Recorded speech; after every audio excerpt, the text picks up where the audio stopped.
Just kidding. We are live. And yeah. Hi, I'm Brianna. You know that, Natalia, but I'm talking to the people out there who are trickling in or who are watching the rebroadcast or whatever is happening. It's May, what is it, May 16th? I don't know. It's 79th. It's May 79th. Welcome. We are here. So we're broadcasting from the warming house, as it were. I'm actually in my little studio, and Natalia's at home in the Hudson Valley of New York.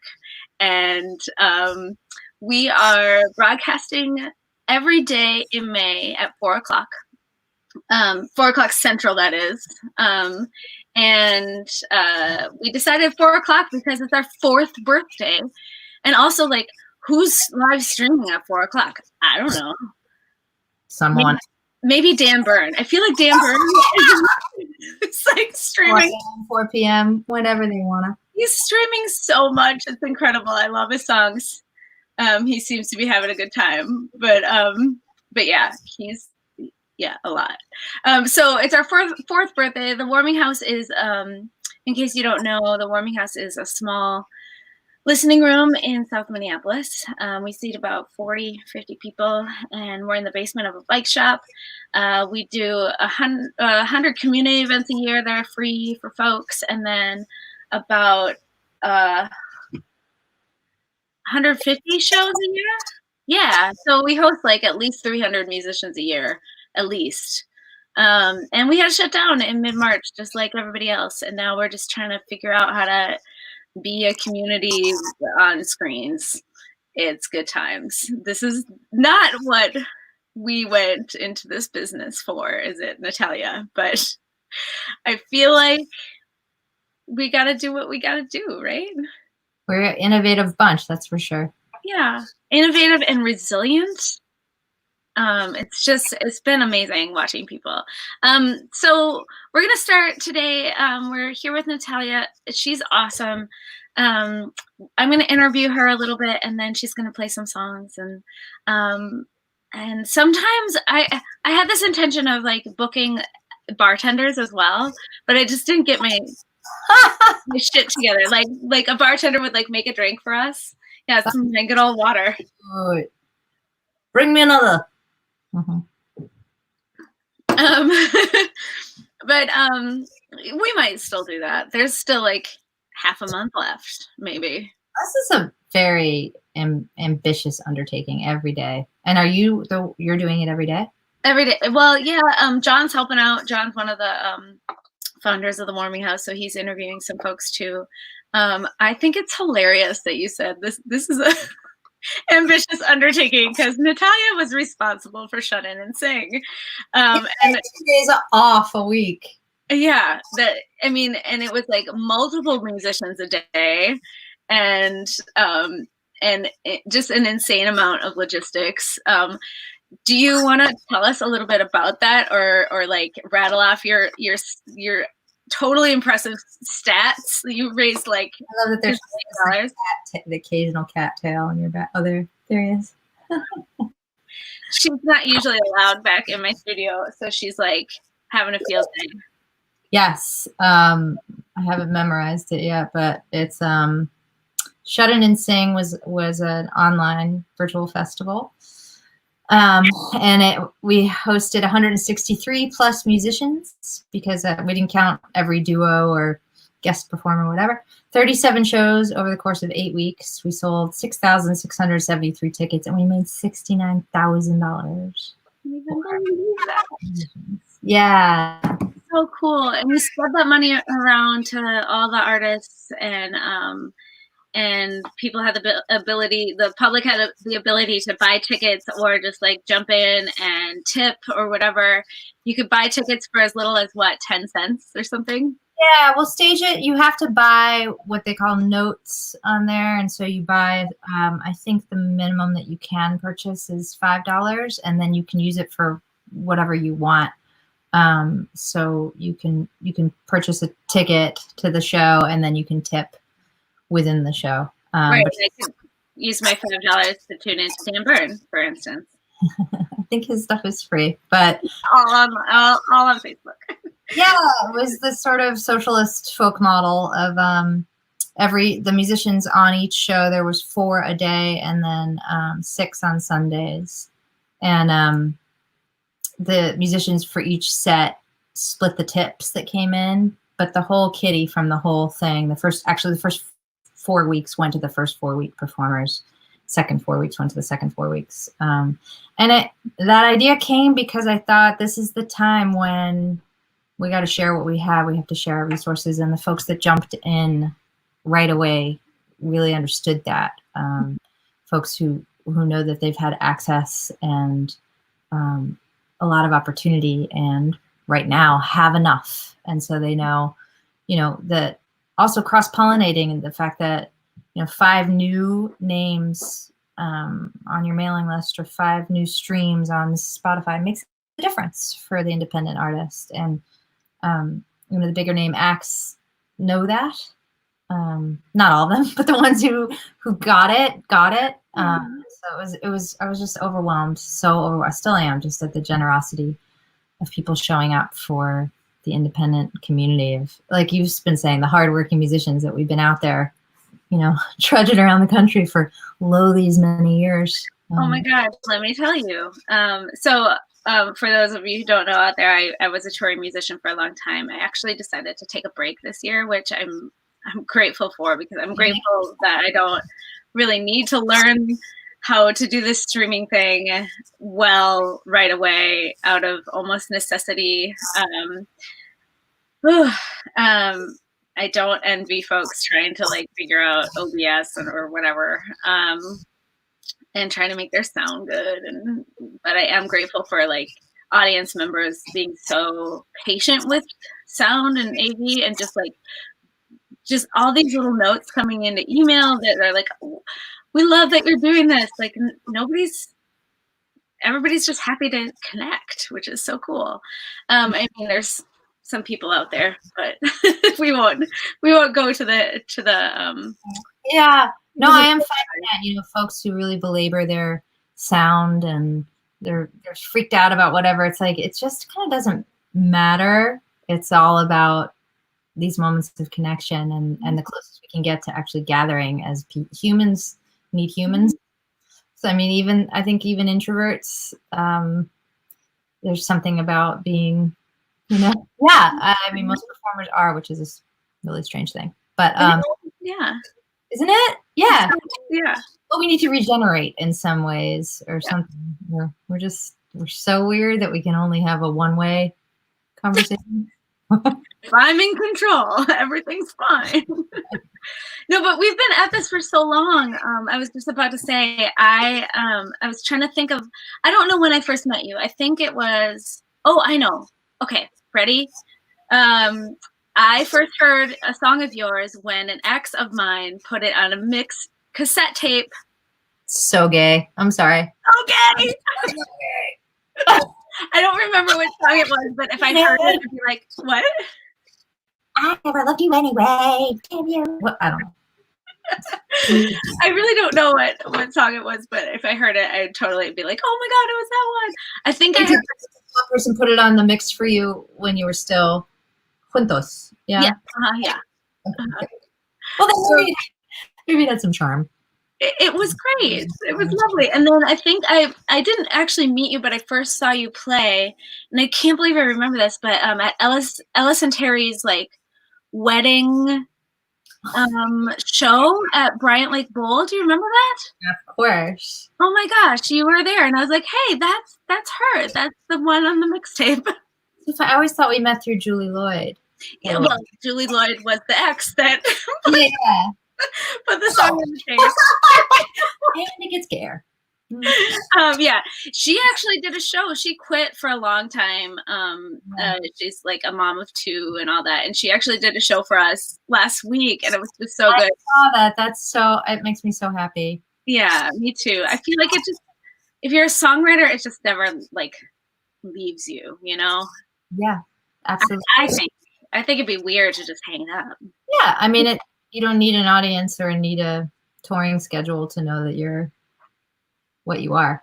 Yeah, exactly. Still called to it, even if you take long periods of being away from it or being angry at it or whatever it is. I think the return means Yeah. that's your home. Yeah. And so that I've been kind of checking in with folks on these interviews, and how are you dealing creatively with the stay at home stuff? Like, some people are being prolific writers during this time because they're like, I have to stay at home, I may as well write. And some people are just kind of blocked. What what's going on for you with songwriting? A daily practice, which I've always been a fairly regimented person coming from a classical music background. Oh yeah. But having just one thing that I do every single day, which is we built a greenhouse in the backyard, which is the closest I can get to a she shed at the moment. And I've been going out there every single morning, rain or shine, with my little notebook and just doing like kind of the morning pages artist way type thing where I just brain dump and I don't judge it. It's just been a really beautiful practice. I mean, to be able to do it in such an idyllic setting is also pretty incredible. But I've been telling folks that I got to do the sort of one-on-one sessions with the Folk Alliance on Friday, where I don't know what they're calling it, but like creativity meeting. And it was so great to get to tell people that my grandfather always used to say, you got to apply your ass to the chair. So you just have to kind of force yourself. I've always sort of, when I was in my early 20s, I think the songs came from such a, anguish. And luckily they haven't come from that place really since then. And so I've had to kind of, unless I'm streaming with ideas, which happens every once in a while with a gift, but I've just, you kind of force yourself. This time is really no different. I think we also just to put out there, like, give yourself so much gentle kindness, because this is a really tough, unprecedented time for us to navigate. And so if you feel like eating Cheetos and watching a lot of Netflix for like a couple months, rock on. Do it. I think it's fine. Mental health is number one. If that's going to make you feel good, that's going to make me die. Like I can't function like that. And I know that about myself. I do better actually at being extremely busy as a native New Yorker and whatever it is. My work ethic that I grew up with. So that hasn't shifted, I think, since, having had Shut In and Sing to focus on. Mm-hmm. I knew at the time that was an incredible gift for me, not only to be of service to the community, but just personally to be that busy and invested every day and not have to, like, not that I don't think about my feelings or check in with what's going on in my life and in my mind, body, spirit, but it was extremely, I mean, I was busier than I think I've ever been, really. Yeah. It's really intense. So it's been only 4 days really since that ended. So I'll let you know how it's going. I haven't written, my next album. I haven't done that, but I've planted a garden. I made a greenhouse. That's good stuff. Yeah. I've been a good daughter. I've been a good friend and partner. Yay. Anyway, the best. And dealing with, a lot, as we all are. And I've been extremely lucky to be healthy. My family is now healthy, we all. But, we all have like just tremendous hurdles always. But now, if you're an empathic, spongy human, which most songwriters are, I feel like a lot of songwriters are empathic, spongy humans. Yes. That's the job. Yeah. So, yeah. It's to take that sponge and wring it out into like these beautiful songs, right? Yeah. It's so good. It's so good to talk to you after the Shut In and Sing stuff and know that you're doing good. Like, I feel like when I slow down, lately, I feel like when I slow down, I just want to kind of cry. Like, I'm like, a little shell shocked, you know. So, but tomorrow I'm planting a garden too, so that's good. No. I can't recommend it enough. Apparently, it's like the most I don't know, the most popular pastime of people who have any kinds of means and an inch of land. Yeah. Because all the stores have sold out of everything. Oh my gosh, that's awesome. We're just like, let's put something good in the earth. And yeah, I mean, it kind of makes me think of like victory gardens. Mm-hmm. Do you remember, or do you know about that? Like during wartime, like you plant a victory garden. That's how you can be helpful in the world and to yourself. And yeah, ours is a little bit more apocalyptic garden. Yeah, self-sufficient and yeah. But yeah, victory, apocalypse. Yeah, exactly. Yeah, victory. That's such a weird word right now. Oh, gross. Okay. I need to celebrate all the victories. Yeah. Little victories. Growing a beet. I want to ask you some goofy questions and then I'll let you play songs. Because I've been asking everybody these 2 questions and I don't want to miss these. I think it's fun. I want to know who is one artist, who is one musician that you would like to have breakfast with? A musician that I want to have breakfast with, living or dead? Living or dead? Nina Simone. Yes. I bet she ate like cigarettes and Twinkies for breakfast. I know, I always love that part where you have to like, I wonder what she ate. You know, that part, cigarettes and Twinkies. Yeah. I don't know. I think going for like what? I doubt that she was probably a morning person, so maybe we'd meet more for brunch. Mm-hmm.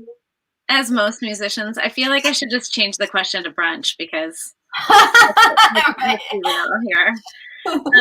I feel like maybe she would eat like eggs Florentine though, with like extra hollandaise. No, in France, years probably, and then like have a cigarette afterwards. But yeah. Yes. Okay. Last question. I want to know yours. Oh no, I like change it on a daily basis. I always say that I would like to be like the waitress for all of these, you know, famous people getting together with my friends. Like, like okay. Best tipper. What? To see who's the best tipper. Yeah, right. Yeah, and just get like little bits of, you know, little nuggets of wisdom from each of these people. Like yesterday, I was talking to Josh Hardy about he wanted like all the heavy guitar hitters, Mark Knopfler, Robert Plant, John Prine, like all these people, all these dudes, and I was like, yes, I'll be right there with your with your order. I don't know, but I think if I'm still like, I'm 40, but I'm still like in Lilith Fairland. Like anybody on that bill, like let's just all get together and like have waffles. We're gonna be okay. Like Indigo Girls on each. What? It's gluten. I remember actually had breakfast with my sister many years ago now, but we were sitting at a diner on 104th and Broadway, which is only a few blocks away from Tom's Diner, which arguably hard to know which one was the Suzanne Vega one, but we're sitting there. I'm here, my sister's facing me, Suzanne Vega is sitting right there, and I was like, I'm sitting in the morning at the diner in the corner. I can't. And my sister just said, well, this is over because you're apparently not going to pay attention to me. Like, she's in her song. This is That's awesome. I love it. She did a cheeseburger too. I was like, huh. Okay. Go. Yeah. Okay, one last question. Ready?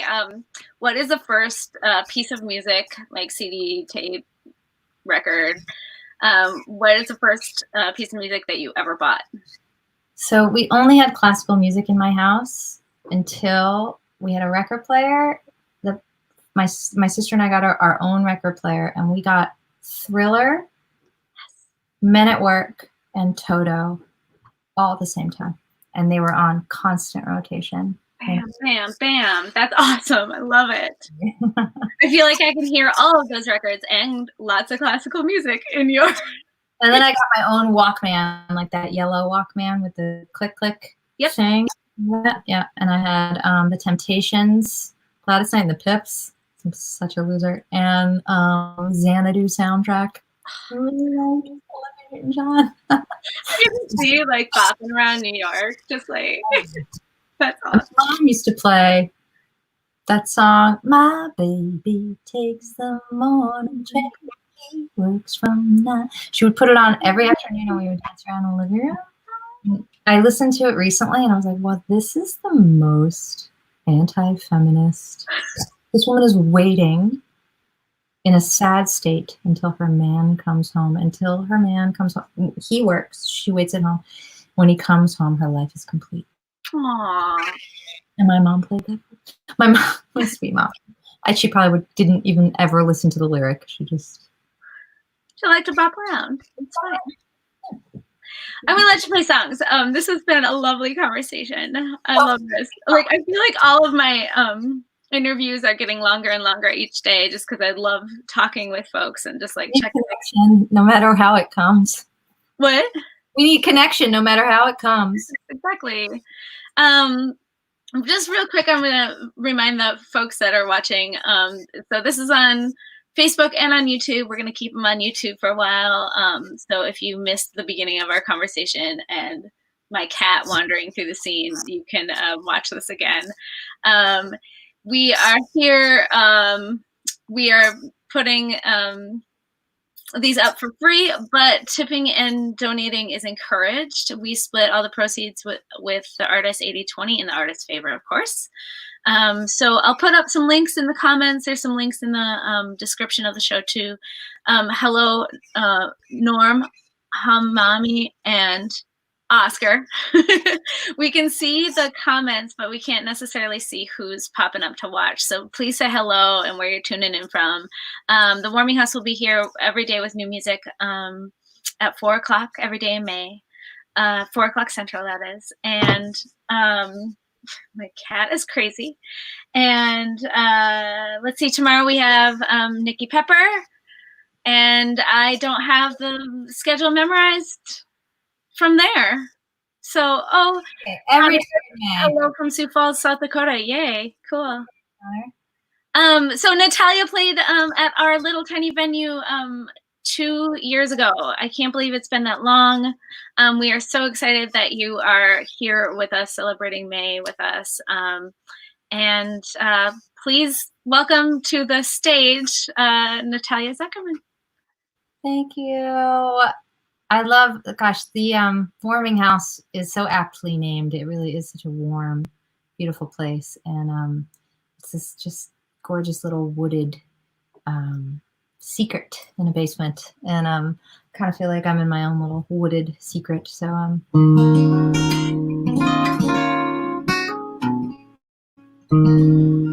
thought of this song earlier today. It's a song that I wrote while I was on tour in Japan 4 years ago now.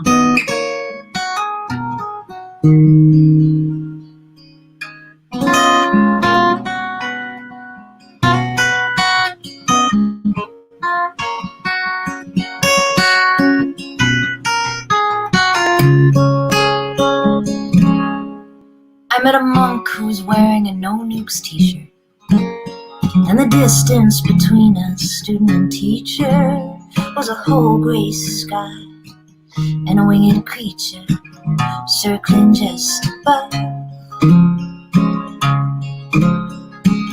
With wordless grace we understood one another, and nothing else but that moment mattered. Something was healed without a word being uttered. Maybe it was a dove. And if we hadn't looked up, we never would have seen it.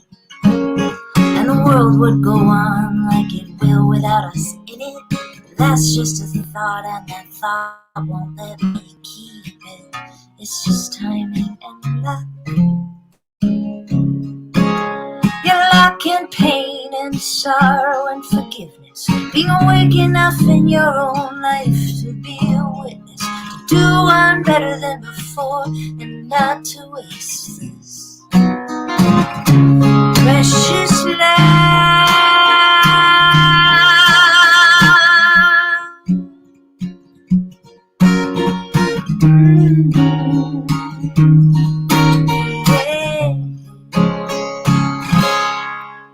For who among us hasn't hid behind her own heart's curtain? Who among us hasn't saved letters just to burn them? Who among us is gonna rise up and take away this burden? Would you leave me in my time of day? Say I'm doing it wrong, but I'm not trying. Would you take everything I had in my last breath just to fill your own lunch? 'Cause it seems that we are on our way. If an end is a beginning, and the end of this day is the sun going down, no matter how much we beg her to stay.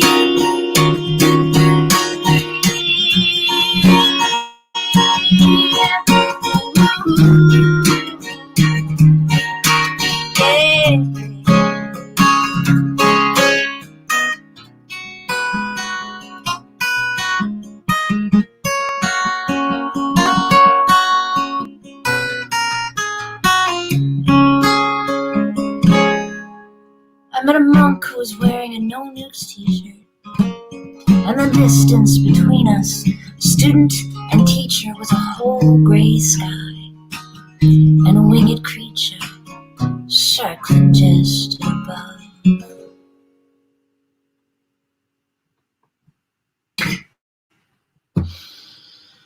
Thank you for being here. Thank you for listening.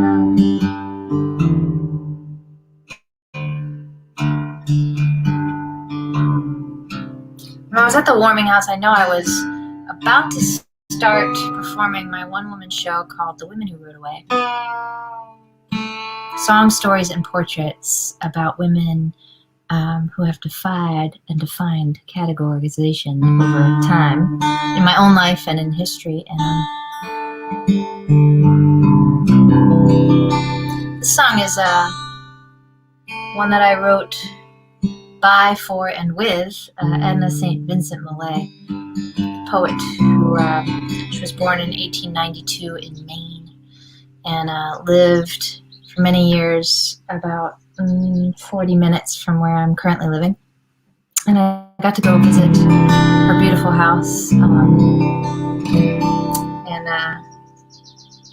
Gosh, I don't know how long ago now. 2.5 years, I guess, when I was writing all of this. And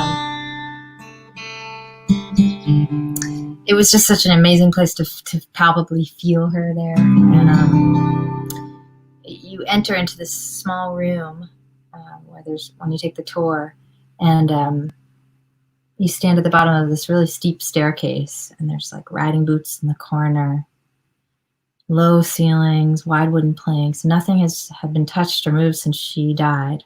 Her sister Norma lived there after her death and made sure that nothing was ever touched or moved. And she died by falling down the stairs where you're standing, but they don't tell you that until the end of the tour. They tell you that it's this great mystery as to how she died. But she suffered from depression. She was a morphine addict and an alcoholic. And many of the women actually who I talk about and sing about in this show were these sort of recluse women who had to choose really in their lives between a lot of things and fought a lot of mental health issues. And so as an artist myself, I definitely would like to see a different outcome. And this is a song that I wrote based also on one of her poems. It's sonnet number 4. It goes like this. Make the most of this, your little day, your little month, your little half a year. Ere I forget or die or move away, and we are done forever. By and by I shall forget you, as I said. But now, if you entreat me with your loveliest lie, I will protest you with my greatest vow. I would indeed that love were longer lived, and vows were not so brittle as they are. But so it is, and nature has contrived to struggle on without a break thus far. Whether or not we find what we are seeking is idle, biologically speaking. So the song was written halfway at Steepletop, which is in Austerlitz, New York, if you ever get a chance to go there. It's mighty.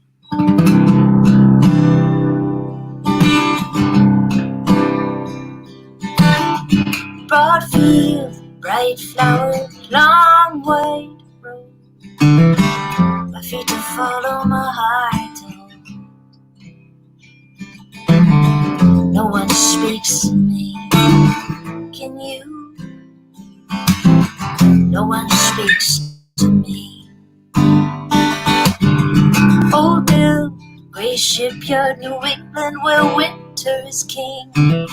Weathered faces turn to watch the sea. And no one speaks to me. Can you? No one speaks to me. Can you make the most of this, your little day, your little month, your half a year, as you struggle on vows bend and break? A grave is such a quiet place, and I'm not big enough to love the way I do. What will you do with me now? Keep me doing things, keep me from doing things, keep my things out of the way, and don't stay too long.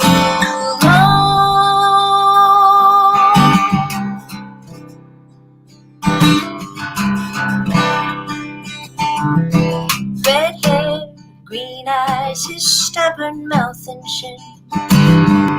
He said if we did better he might come back then. But whoever does better, can you? Whoever does. My head a howling wilderness, the creaking of a tented sky. I try to tame you, name you, tame you. You will suffer death, but cannot die. Whoever does better, can you? Whoever does, can you make the most of this, your little day, your little month, your half a year, as you struggle on, vows bend and break. The grave is such a quiet place. I am not big enough to love the way I do. What will you do with me now? Keep me doing things, keep me from doing things, keep my things out of the way, and don't stay too long.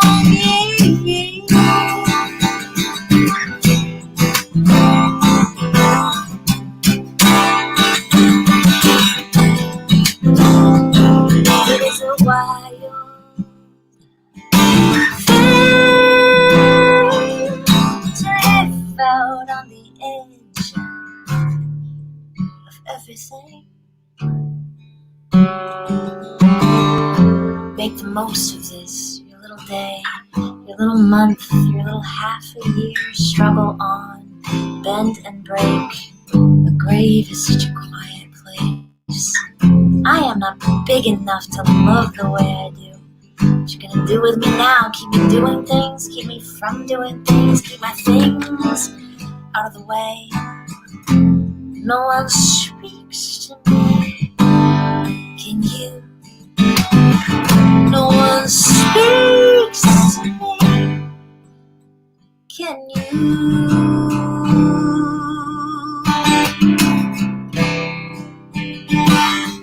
Broad field, bright flower, long white road.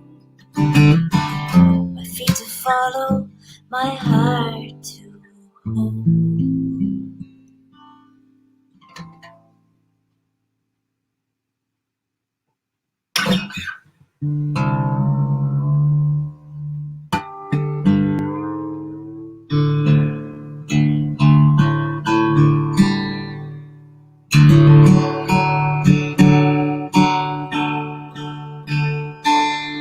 So I have been sheltering in place as we have since March 9th, I think. I've been in this tiny room and with my wonderful partner. And I wrote this song for us a while ago. Just the continued choosing of the person that you've chosen. It is beautiful work if done correctly. And when it feels like it's still juicy and fruitful, then you're making the right choice. But it's not unchallenging, and particularly now. Everybody's stuff is like right here, and when you're right here with somebody all the time. As a touring musician, I was away a lot. I have always been kind of a serial monogamist, but a wanderer, and so and with other traveling people for the most part. And so we've sort of been these little lights traveling around the country and getting back together sometimes, and that sure keeps it interesting for a while. You can kind of keep that chase going for a long time. But about 5 years ago, I was pretty excited to meet somebody not like that, not like me, and I did, and we are still together beautifully. So this is a song for anybody who is coupled up and holed up in close proximity. I think if you can get through this time together, it's even more difficult than putting IKEA furniture together. Like people say, if a couple can do that, then you've made it. I don't think that's it. I think it's this. So I think we're in it to win it.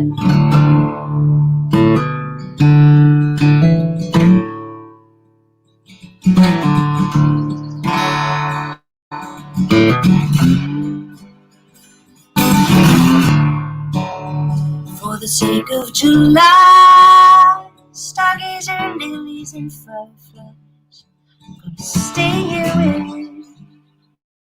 For the sake of July, stay here with me, slow down and simplify. Not moving, just getting by, with you by my side. We got hope for the hopeless, praying for the sick, a day for the weary, seems you can use it. Out in the open and under the covers, trying to remember why we choose each other again.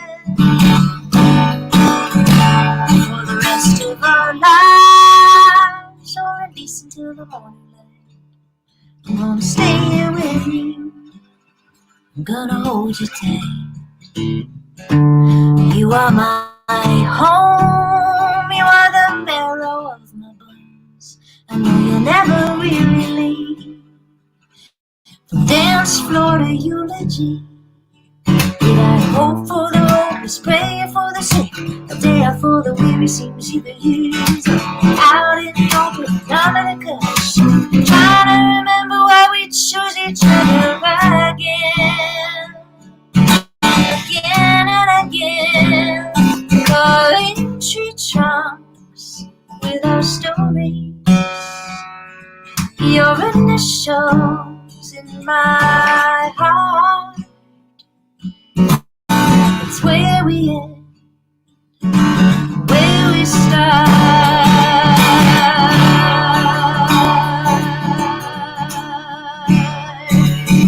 We got hope for the hopeless, praying for the sick, a day for the weary, seems we could use it. Out in the open, none of the covers, trying to remember why we choose each other.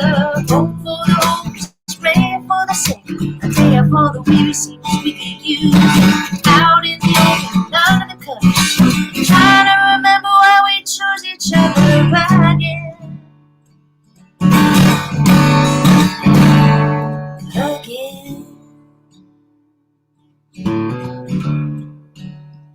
For the sake of July, stargazer lilies and fireflies. I'm gonna stay here with you. I'm gonna keep on trying.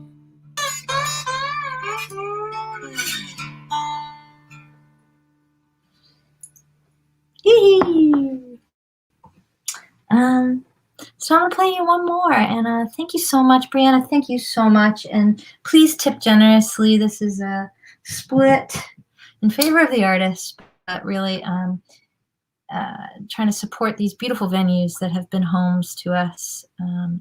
Is so incredibly difficult to open a business, and to open a business reliant upon patronage during this time is impossible. So we're doing everything we can as a community. So I can't wait to walk back into those hallowed wooded doors and see the Warming House in person. So do what you can to help them stay afloat during this time.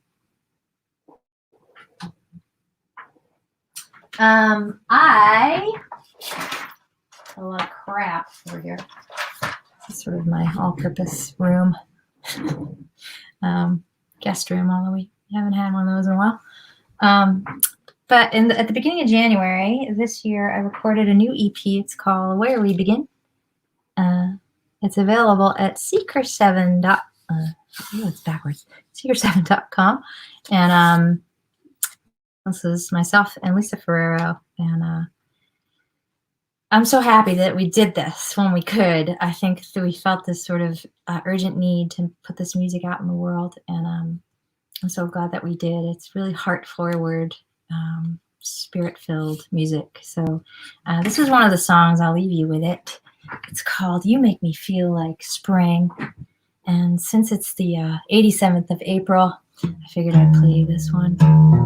Karen, enjoy your music on this gray lockdown afternoon. I'm just across Lake Harriet from the Warming House. Hope to see you there in person. Me too. Peter Seculo and I are first cousin. Get out of here. That's so cool. That's my brother-in-law, Pete Seculo. How cool is that, Karen?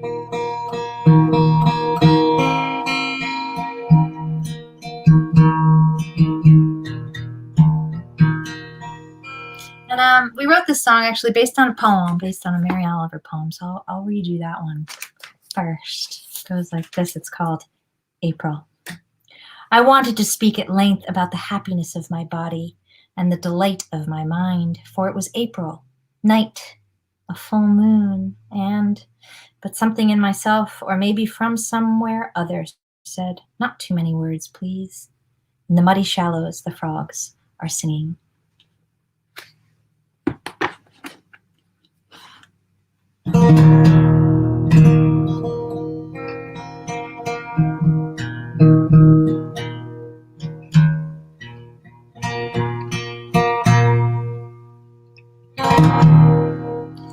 Slowing down to the speed of words, from linear to circular.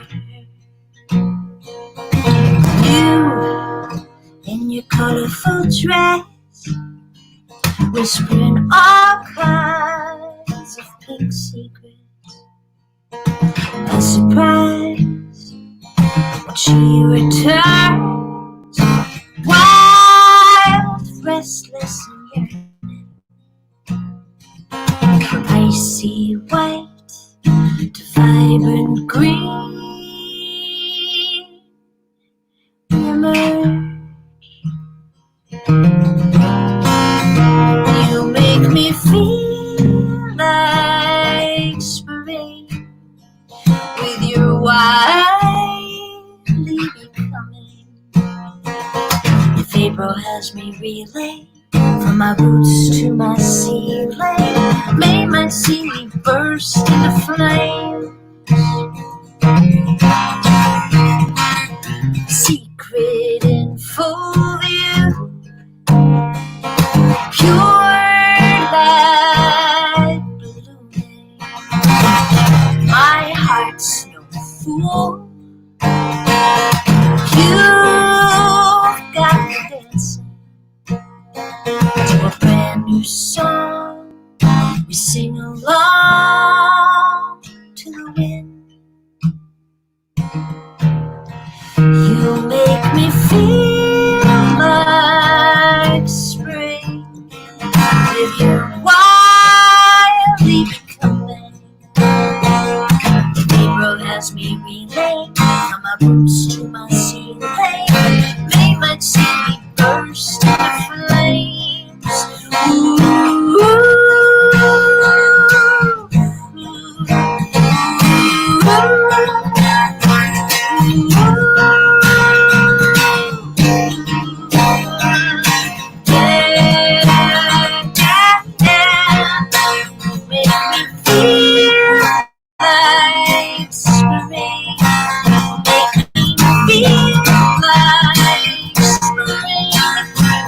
make me feel like spring with your wily becoming. Slowing down to the speed of love.